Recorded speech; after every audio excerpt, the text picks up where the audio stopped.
Hello everyone, welcome back to 31 horror movies that I've never seen in 31 days. Today's video that I watched is Hellraiser Hellworld. Now first off, I just want to say that I loved all the Hellraiser films up to this point. I love seeing Doug Bradley as the character of Pinhead. I always love hearing him speak the role. His dialogue is wonderful. He makes a great horror icon. Now, I don't know where really to begin with Hellraiser Hellworld. Just want to first off and say that I didn't really like this movie at all. It starts off with a group of kids at a funeral.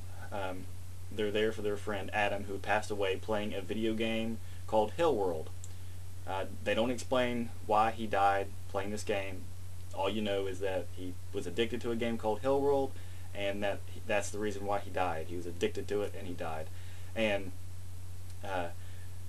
in the game Hellworld, the world of Hellworld exists of Cenobites and a character named Pinhead.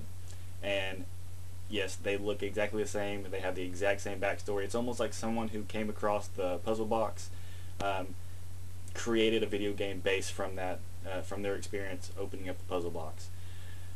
So, all these people that are playing this game get invited to a private party, and they go to the party, and Lance Henriksen is the host of the party, and he pretty much explains to them why they're there, and he shows them around the house. And one by one, these characters get killed off in unusual ways. This was my biggest concern, is up until this movie, we have never seen Pinhead physically kill anyone. It's always been the Cenobites' job to do the killing, or Pinhead would actually construct chains or something to come flying down to go through them and torture them and kill them off in certain ways. But he never physically picked up a weapon and killed someone until this movie. There's a scene where he actually takes like a butcher knife and chops someone's head off.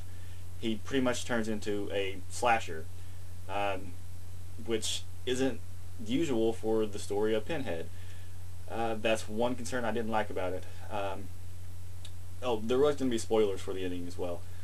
So after all these individual characters die off one by one, there's two characters left, and they are trying to figure out how to get out of this house.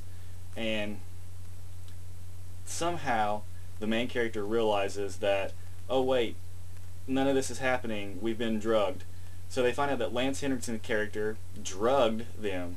And throughout the entire movie, since they arrived at the party, none of that is real. It's all in their head. So technically, Hellraiser Hellworld doesn't exist.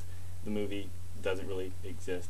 It takes the approach of, like, Friday the 13th Part 5, where you don't actually get to see, Jason. Where in this one, technically, you don't really get to see Pinhead.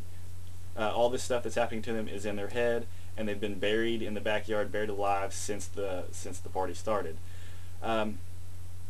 It was really confusing. They actually took about a 5-minute time lapse to explain to you all of this at the very end of the movie, because you couldn't figure it out yourself. You had no idea that all this was under Lance Henriksen's character poisoning them, which is kind of stupid in my opinion for a Hellraiser film.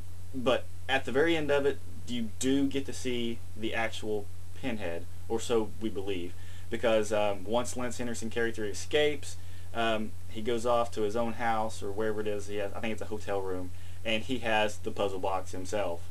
And he opens it, and Hellraiser, or Pinhead, shows himself to Lance Henriksen and kills him off. That's the ending of the movie. So whether or not all this is, whether that was in his head and he was drugged, or it was part of the other characters' thoughts or in their mind, who knows? This movie was all over the place. I don't really know what else to say to it. I didn't really care for this. If you like the Hellraiser movies, I'd say give it a watch, because there is a chance you might like it. It comes off more of a slasher film than it does part of the Hellraiser franchise. It's weird to say that, because he's not really a slasher, but he's considered a slasher icon. I don't know. It's weird to say. But yeah, give it a chance. You might like it. So thank you guys for checking out my 31 horror movies in 31 days.